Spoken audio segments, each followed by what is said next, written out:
Hello friends, we're Lucy McConnell and Erica Penrod. We're authors and your hosts here at Angels Unscripted. This season, we're shifting gears and starting a new journey. We don't have it all figured out. We're writing and talking as we go. And we're inviting you into the stories behind the stories. We hope you'll come with us. This is season 3. Welcome to the ride.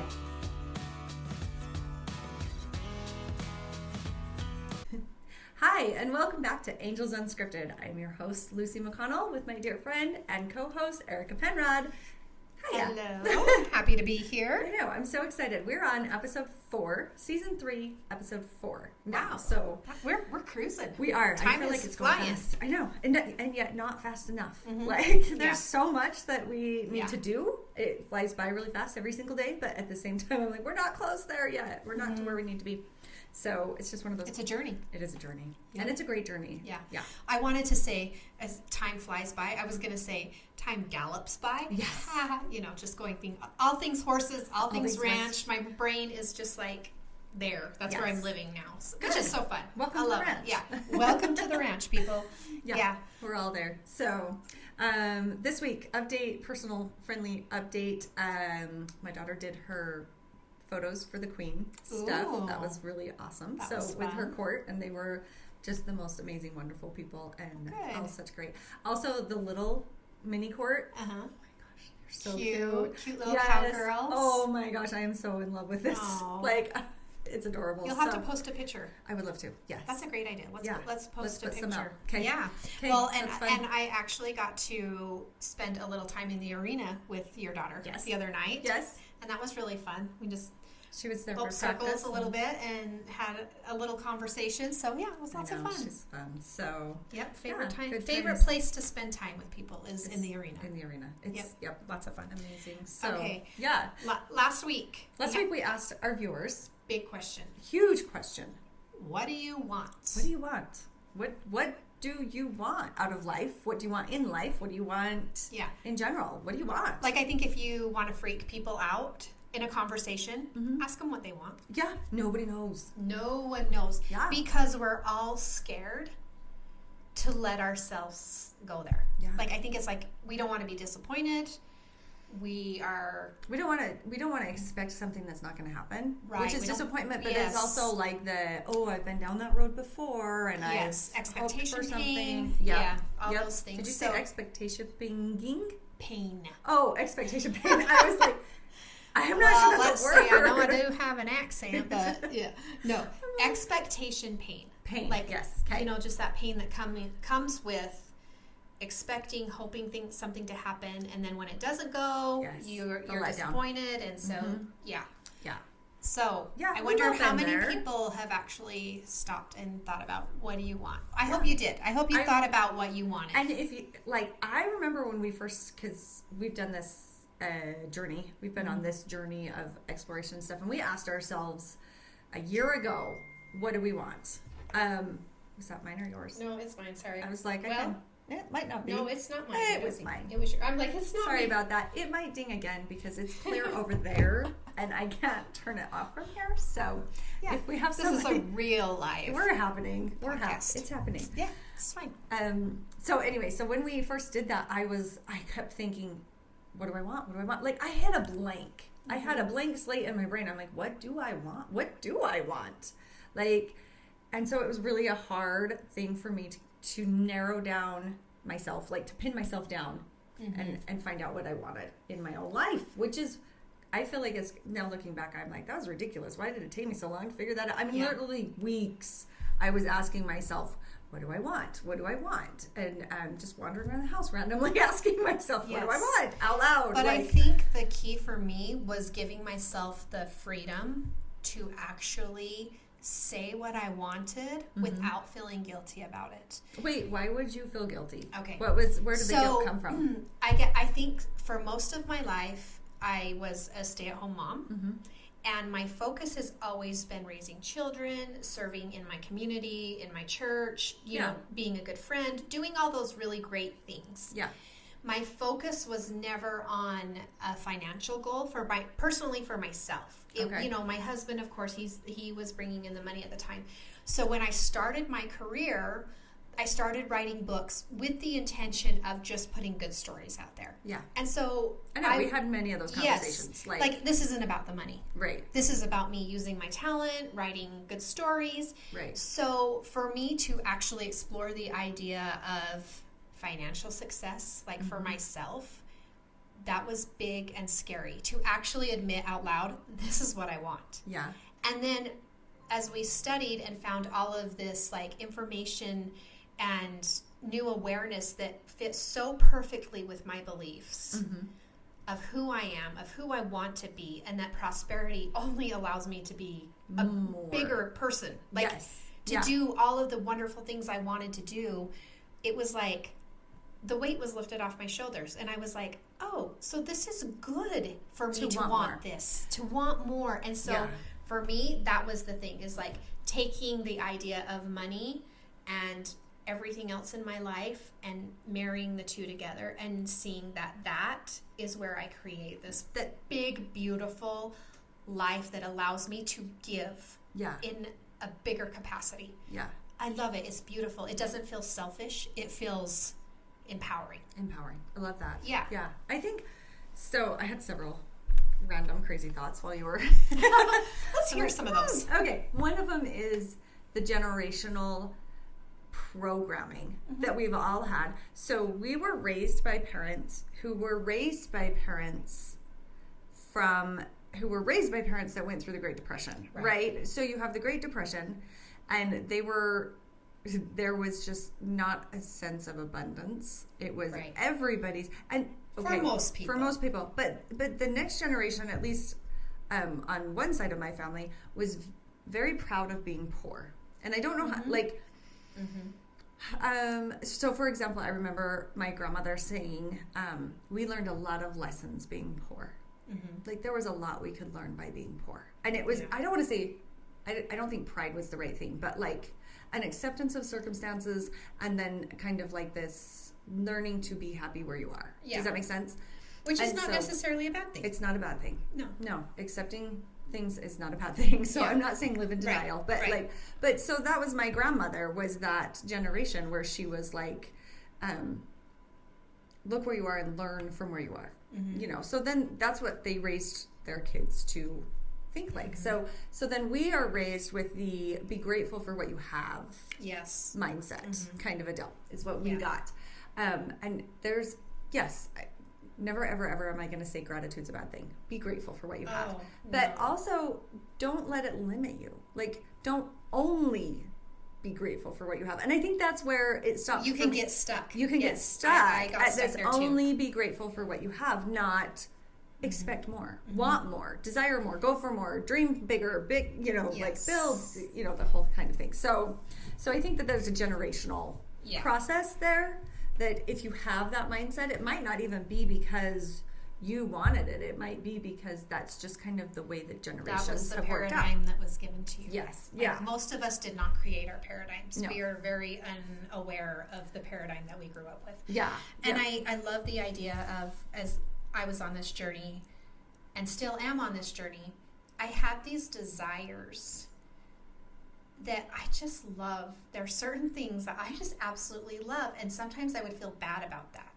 I was like, I love going to beautiful homes. I love seeing very nice homes and furniture and decor, and I just get so excited about that stuff. Like going to the Parade of Homes is like one of my favorite things. Like I just love it. I just love the feeling, and I love just different things and then I used to feel like, well, you have a really nice home. You shouldn't want more than what you have, right? And then when I realized that we are created to want more. We are created to grow. Everything on this earth is to reach its full potential. And if we only stayed the same, what would happen? Yeah, if someone didn't create a car, create a plane, create, there was a desire. A cell phone. Yes, there was a desire. And once I learned that I didn't need to feel bad about those desires that I had, that if God gives you a desire, he gives you a way to make it happen.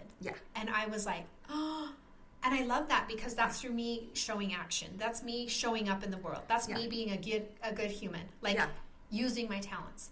Yeah. It like, so gratitude now, like applying that to gratitude. Yes, I love and I'm so thankful for everything that I have. And I am so grateful for where I'm going. Right. Like, I love it. Yeah. Love it. Well said. Well, you know, sometimes. So last week we asked you, what do you want? And so this week we're going to refine that a little bit. I hope you thought of something and have shown up this week with something in mind. But we're going to maybe throw a little bit of a wrench at you because we're going to ask you to consider it within this thought process. And let's tie it to Gritstone Ranch too. Yes. So kind of going back to what our big want was. Yes. So as authors, I'm like, why don't you explain that one, and then I can do, or do you want me to do ABC goals first, and then? Okay. Well, I'll say what our want is, and then I'll let you do ABC goals. Okay. Okay. So as we've touched a little on this in the previous episodes, but as we started, we felt inspired to write Angel Institute and the Christmas books, and we had a big goal. Yeah.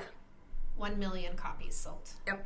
And so we had this huge goal, and we did the work, we did everything, and then all of a sudden we felt this complete shift in where we needed to go. Yeah. And now looking back, we realized, because that was the path, and now we're taking the shift, and we know that... Oh, we learned so much from the angels. We learned so much. Right. And I can totally see where the knowledge that we gained on that series is the step. Like, I totally can tell that we had to do that. We had to go down that path. I agree. And we had to write those books, and we had to do all of that work that we did to learn everything that we did. Not only that, but it also showed us things we didn't know. Right. And because of that, I'm halfway through earning a new certificate and getting more training. You're in the middle of classes and training. It brought us to an awareness of our lack of what we didn't know, to make that goal. It showed us how to grow. It did. Exactly. It opened up and said, this is your goal. You don't know what you don't know. Here's what you don't know. And then that makes the goal that much more possible, right? Because now we know what we didn't know before. So we're growing, and it was an amazing experience. And I still love those books. They're amazing. There is absolutely everything wonderful about them. And I'm so excited for next Christmas and to be able to talk about all of those again and share them. And I mean, we can talk about Christmas any time of year, but it's a seasonal thing. Yeah. And so I'm very excited about that. And so, anyway, but yes, no, it opened our eyes to how much we didn't know. And I feel this this longing, this urgency to write Gritstone Ranch, and how easy it is and how it feels like coming home. Because as I'm out in the arena the other night and I'm videoing and I'm taking pictures and I'm like, this is my life, and I love it, and I love getting to share that with people. So giving them this experience. Yes, I can see how Angel Institute prepared us to take it to the next level with Gritstone Ranch. Yeah. And so, anyway, so good. That is the want for us. Gritstone Ranch is going to be epic. That's our word. It's our epic westerns. Yes, and I love it. Yeah. Okay, so go. We know what we want. So, take us to the ABC goals. So, ABC goals. An A goal is something that you've already done. So, if our goal had been to write books and sell them, that would have been an A goal for us. We know how to do that. We can write a book, we can sell a book. So that would have been an A goal. And while it would have been nice to accomplish that goal, it also wouldn't have stretched us. Right. There's no stretching involved in an A goal. You already know what you're doing. A B goal is a goal that you can figure out how to accomplish. So, for example, starting this podcast was a B goal. We didn't know how to start a podcast. We had no idea what to do for a podcast. Some may say we still don't know what we're doing. Cell phones are going off. Things are crazy. I know. It's true. It's true. We don't know if we're wearing pants. We don't know what's going on. Nobody knows if we're wearing pants. I'm actually not wearing pants. Disclosure. We're just laying it all out. Yeah. This is us. We're here for you. You're getting full treatment today. I took us off the rails there. No, so that's a B goal. Goal. Is one Yep. that you may not know how to do right now, but you can figure out. It's Okay. within your realm of abilities. Okay. So then a C goal is a goal that you don't know how you're going to do it, and you don't know if it can even be done. Like it is, And it's a little terrifying. It's one of those goals like that you look at and you're going, there's no way that I could do it on my own. Right. It's going to take grace. It's going to take grit. It's going to take all of these, this other outside like forces coming all into fruition to make this happen. And so a C goal is that level of a goal. So we could have very easily with Gritstone Ranch said, oh, we want to write Western books and sell them. Or Which we've both done. Yeah, which we've already done. So we could have done that. Yeah. That could have been our goal. Or we could have said, well, we want to write epic Westerns, which we haven't written a, quote, epic Western before, which would have it has a little bit of a different element to it and is going to stretch us as writers. But Right. we could figure it out. Like, we could have figured it out now. But to stretch to 1 million copies sold of Gritstone Ranch books, we don't know how we're going to do that. Like, yeah, it's not something that we have figured out. And creating an experience for our readers. We're offering more than a book.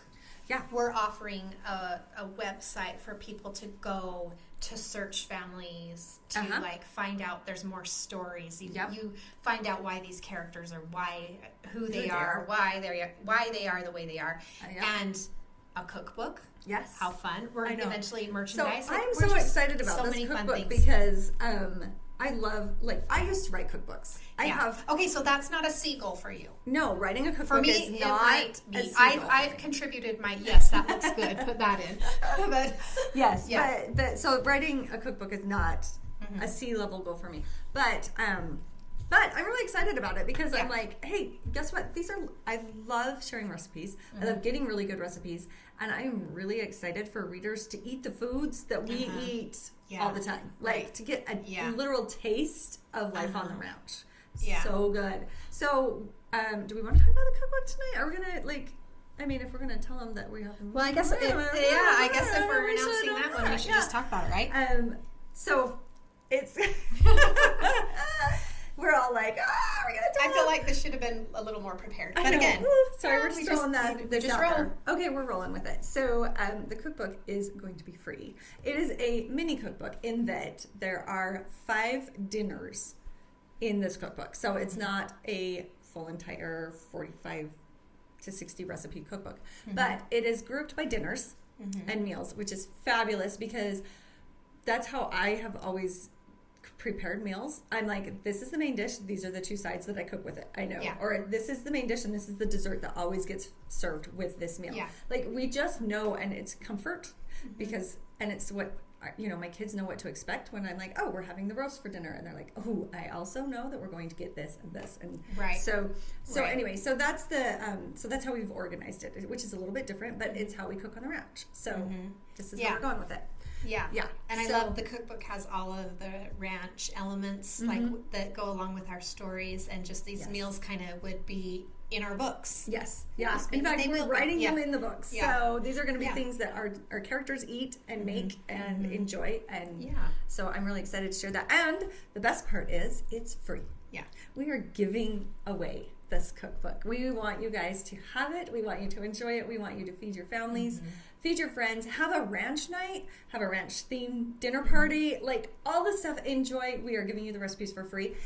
And it is available on our website. That we know. Yes. Gritstone Ranch. Gritstoneranch.com. We are. Yeah, I can't wait for people to start seeing it because it's turning out so nice. Like, it's just, the pictures feel good. They feel like our lives. Yes. Like, and then the quotes that we have. I know. I love them. It's so exciting. So it's so good. I'm so excited to be here. So our big C goal, we are throwing it out into the world. I know. Here it is. Yeah. Here it's Gritstone Ranch. It is.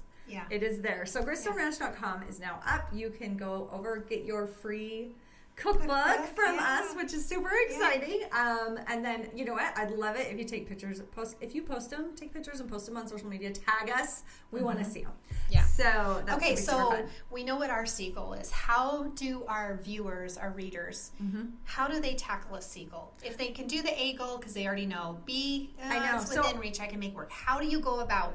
So I just want to throw out there, if you came today and you had an A or B goal, you're going to spend this week figuring out what your C goal is. That's a big deal, is to figure that out and to reach for it. So the funny thing is, when we were having this conversation earlier today, or not, I don't know if it's another day.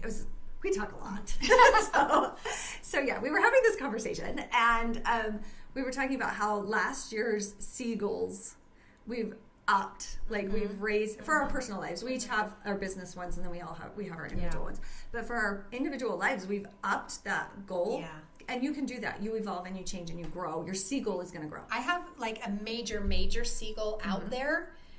But I had to, I liked the idea of planting seeds. And so each year that C goal is there, but it's coming by increments. Yes. And so that's a way that each year I change it closer to it. So that's a way that my brain has been able to tackle a C goal. Yes. I don't know if that would work for everyone, but that's what's working for me. Yeah. So she actually upped hers in January. And we were having this conversation about how her C goal from last year now seems so small. I was like, wait, what? Why would I try for that? Why would I settle? Yeah. Okay, so then, and you were, Grant Cardone said that when you go for that C goal, the 10X thing, 10X when you 10X your stuff and you go for that high goal, and let's say you miss it by 10% and you don't actually hit your goal. So let's say you've put your goal at $50,000 and you just barely miss it, and let's say you get $45,000. Okay. If your C goal had been $20,000 and you just barely missed it at 18, you would only have $18,000. But missing $50,000 and getting $45,000 is way better than missing the other goal and only getting 18. Do you see what? That's why it's important to put it at a stretch, because it's going to push you farther. You don't know how it's going to happen. Yeah, you have no idea how it's going to happen. Idea. No clue, but you reach for that, so that even if you just miss it, you're in a really good place. You are in a much better place than you're going to be if you dream small. Oh, dream big. Oh, yeah. We got to talk. Next week we'll talk mailboxes. Okay. Let's do mailboxes. That's one of my favorite things. I know. So we'll do mailboxes next week, which is I've always loved mailboxes. Remind me to tell. I've always loved mailboxes. I'll remind you. Okay. Somebody wants to drop a comment and remind Actually, her. we might not remember. That will be funny. We'd all be like, what happened to mailboxes? Yeah. So ABC goals. Aim for the C. If you came today and you're realizing, oh crap, I have a B goal, then work to this week to figure out what that C goal is. And then number 6 on the planning goals thing that you brought up earlier is so fabulous. I really think you need to talk about it now. Okay. Yes. So I'm constantly reading as much as I can about this kind of stuff, about thoughts, vibrations, how to bring things into your life. Personal development, all of it. Yeah. One of the books that I am reading that you found in the library and showed me, it's called The Creation Frequency, and now I can't remember who it's by. I'll have to look at that. Yeah. Okay. Anyway, he talks about the 6 steps of the creation frequency. It is like something that you do in the morning and in the evening, and it's like talk in present tense. It's how you about your C goal. About your goal. This is like when you're I'm so happy and grateful now that I have $50,000 a month. Yeah. Okay, but the last part of this, and if I could remember them exactly, I would say all 6 of them. But the last one was don't judge yourself. And I know he words it better than that because, anyway. But he's saying, you're doing all of these things, but take the judgment out of it. Don't criticize yourself for wanting this desire. You would not have a desire if you were intended to have it. And I think some people can get hung up on that. Yeah. But if you really stop, and it goes back to finding out what you want, think about what you really want. You have that desire. And I love how Bob Proctor talks about, if you didn't play football very well, you wouldn't want to be Tom Brady. You wouldn't have that you desire. would not inside of have you. that desire. Right. Like if it was within your wheelhouse to become a really good football player, you would have that desire.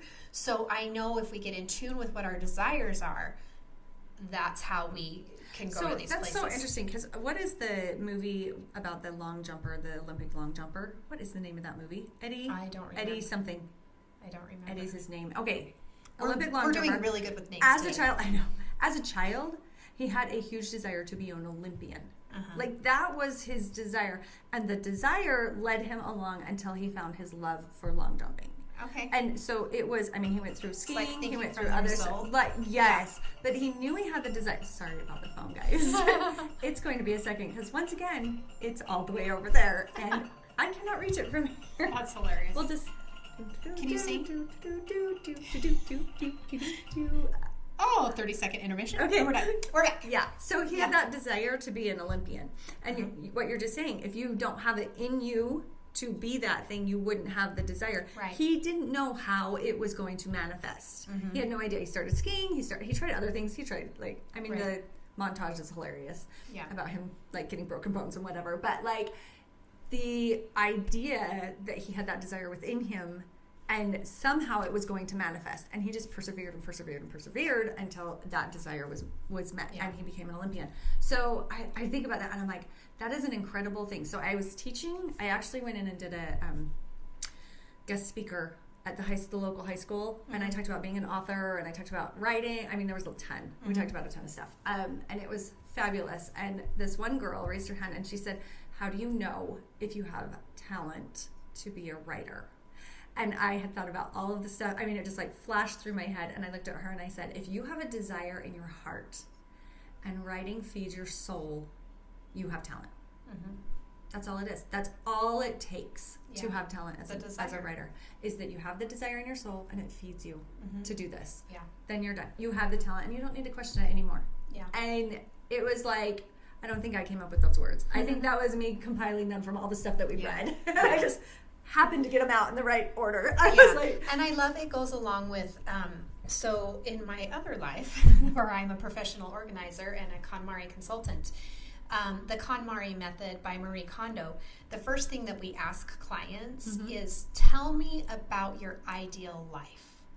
What does your space look like? Tell me about your ideal house, your ideal home. And when you let people go there and they're like, ideally, and then we also say no restrictions. This isn't about money or about anything that's going on in your life. If you could have your ideal home or your ideal space, your ideal life, what does it look like? Yeah. And then that's how you can kind of tune into that desire. So just another way to do it. I think it took me so long to figure mine out because I had muted that part of me for a long, long time. And I had to like dig in and find her because she was buried under all of this other stuff. And so it was a great, like, as soon as that person came back out, she was resurrected, whatever. The part of me that dreams was brought back to life. Then it opened a door to so many, like, I think that's totally relatable to a lot of people. So many times we feel like we bury our dreams for the good of everybody else. Yeah. And especially, I think as women and as mothers and wives, sometimes we can, and not just mothers and wives, but women in general, serving and giving to others, we're always willing to bury our needs, our dreams. But the thing that we didn't understand is that by fulfilling our dreams, we're also serving everybody else. Yep. Also, I do love, because you have mentioned it on several occasions, that you said God didn't put this in you while you were a mom, because you wouldn't have done both. There was a season for me. Yes. And everybody's journey is different. But you also had that desire to be a mom. Yes. And so that was a dream. My desire, and for so, sure. Yes. And I did too. And that was like, that was probably the biggest one I had, was to be a mom. But then as we're approaching this like phase of momness that's mostly adult kids and things, it's a totally different situation. And our mailboxes have opened to allow for this next phase of life. Yeah. And so, I love it. Yeah, I think it's amazing. It's just all about growing and becoming, and and going to the ranch. Yeah, Literally. And Gritstone is going to be this physically, really mentally, amazing emotionally, place. All of it, yeah. Yeah. I was thinking as we were talking about Gritstone Ranch and the goals with writing the books, I like the idea of applying some of those goals to my own personal ability to ride horses. Mm-hmm. Like, I ride, but nowhere near at the level that my family does, as far as like they compete, they do all these things, you know. And I was like, maybe I'd like to run a really nice pull pattern. I don't know, but like challenging myself to grow in the arena sounds pretty cool too. Yeah, like I did like last year, or not last year, but the year before. I had made a goal that like I went down to the barn so many times a week just to ride, because it was something that I could see I wanted and needed in my life, and my family's there. And so it was a great place for us to all be together. And I improved so much just from consistently doing that. So I love the idea of maybe Gritstone Ranch is also going to mean me being a better cowgirl myself. I don't know. That's way cool. We'll see. I love that. We'll see. I love that. Is that a seagull? Or is that a beagle? That's a I big think it's a seagull. I think it's a bee. I don't know. Because it's one you could figure out. If you saw me ride, you might say I love that. Oh, funny. shoot. Anyway. Yeah. Okay. Well, biggest news, website's up. Yeah. Gritstone Homework, Ranch. C goals. Figure out your C goals and get them ready to go. And then we're going to see you here next week. We'll talk about mailboxes. Yeah, I love that. And enlarging our mailboxes. And then people are like, why would you grow your mailbox? Like, what's you're going to want to grow your mailbox to accept what we are going to bring next week, because we have another huge surprise that I cannot wait. And I'm already jealous of all of you. Yeah. It's so true. Like, I cannot wait. So anyway, we will see you right back here next week. Thanks for joining us. Have a great week. See ya.